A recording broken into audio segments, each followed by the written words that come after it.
हाँ, 13वें प्रकरण का तीसरा सूत्र है, किया हुआ कर्म कुछ भी वास्तव में आत्मकृत नहीं होता। ऐसा यथार्थ विचार कर मैं जब जो कुछ कर्म करने को आ पड़ता है उसे करके सुखपूर्वक स्थित हूँ। किया हुआ कर्म कुछ भी वास्तव में आत्मकृत नहीं होता, यानी कुछ भी हम कर्म करते हैं वो आत्मा से किया हुआ नहीं होता। ऐसा यथार्थ विचार कर मैं जब जो कुछ कर्म करने को आ पड़ता है उसे करके सुखपूर्वक स्थित हूँ, यानी जो कुछ भी काम सामने आ जाता है उसे कर लेता हूँ और सुखपूर्वक स्थित हूँ। इसमें आज बताएंगे मनुष्य के कर्म दो प्रकार से होते हैं।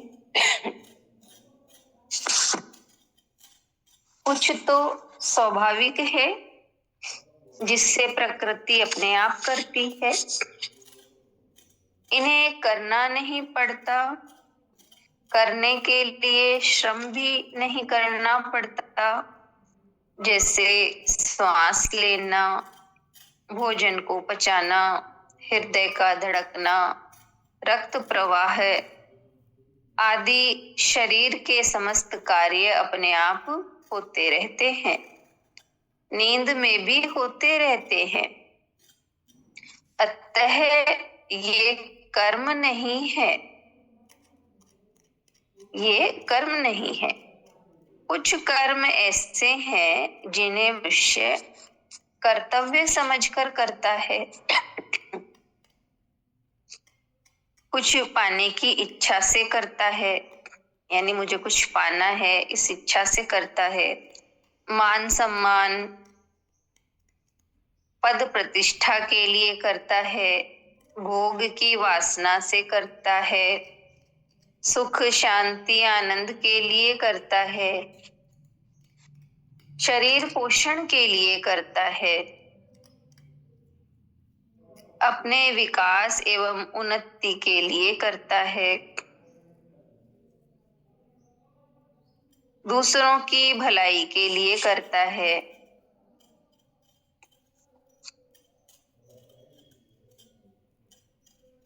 राग द्वेष ईर्ष्या से करता है, आदि कर्मों का बड़ा विस्तृत जाल है।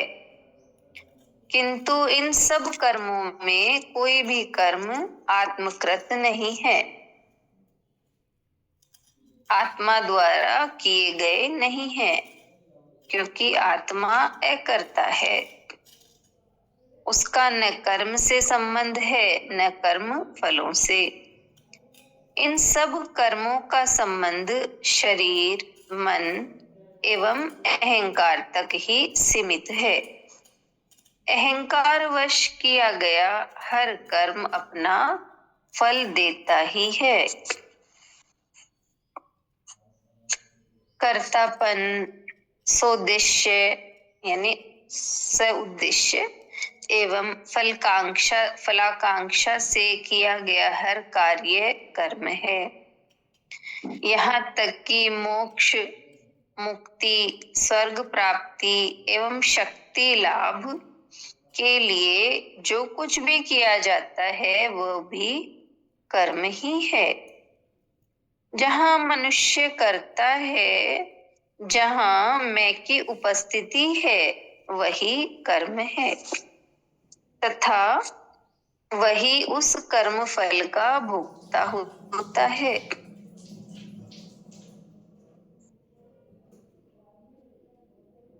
अन्यथा नहीं। जहाँ मैं की उपस्थिति है वही कर्म है तथा वही उस कर्म फल का भोक्ता होता है, अन्यथा नहीं।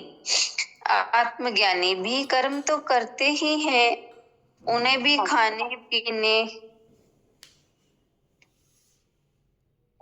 खाने पीने रक्षण संबंधी कर्म करने पड़ते हैं, बल्कि वे भी उन सभी कर्मों को करते हैं जिन्हें अज्ञानी करते हैं। वे त्यागी व सन्यासी होकर कौपीन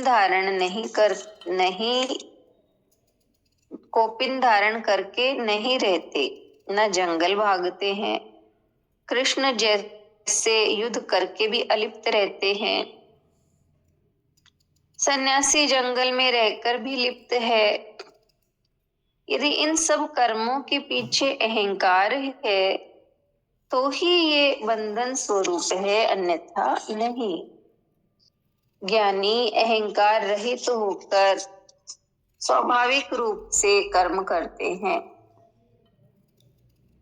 उन्हें न कर्मों के करने का आग्रह होता है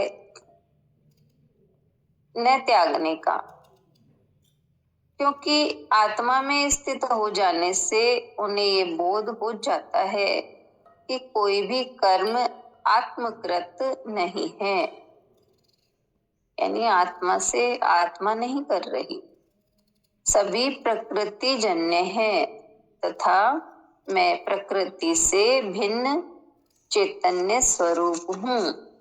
इसलिए जनक कहते हैं कि मुझे ऐसा बोध हो जाने से अब अनाग्रह पूर्वक जो कर्म करना आ पड़ता है उसे कर लेता हूँ।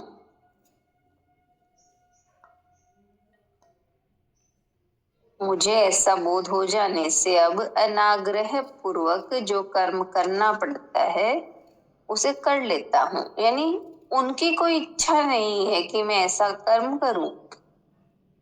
अनाग्रह पूर्वक यानी जो भी काम उन सामने आ जाता है वो कर लेते हैं। कर्म करने और उसे छोड़ने की वासना का परित्याग हो गया है, यानी ये काम मेरे को करना है, ये काम मुझे नहीं करना, ये वासना का परित्याग हो गया है। यानी जो भी काम सम्मुख सामने आ जाता है, किसी ने कहा कि ये करना है तो वो कर लेता है, अपनी पसंद नापसंद नहीं है। तो कहा कर्म करने और उसे छोड़ने की वासना का परित्याग हो गया है, इसलिए मैं सुखपूर्वक स्थित हूँ। इतना ही है तीसरा सूत्र। समझ में आ गया सभी के? सरल सा है। मनुष्य के कर्म दो प्रकार से होते हैं, कुछ तो स्वाभाविक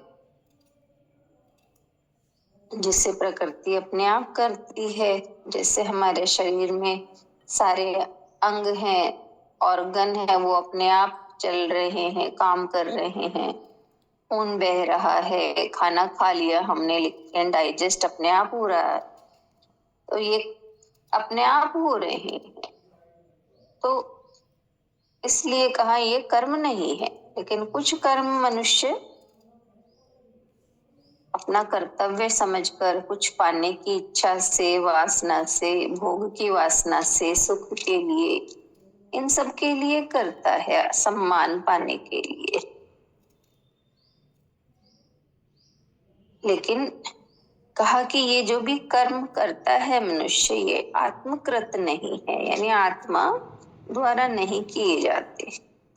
आत्मा तो अकर्ता है और मनुष्य अपने मन, शरीर, अहंकार से, अहंकारवश ये कर्म करता है तो उसे फल भी मिलता है, वो उन्हें भोगना भी पड़ता है। तो इस तरह हमें बताया कि ज्ञानी है, उसे वो जान लिया कि ज्ञानी ने जान लिया इस चीज को, तो वो कर्म करते हैं लेकिन अकर्ता भाव से। तो इस तरह हमें बताया है कि ज्ञानी अहंकार रहित होकर कर्म करते हैं, उनके भीतर न कर्म करने का आग्रह होता है न त्यागने का, क्योंकि आत्मभाव में स्थित है।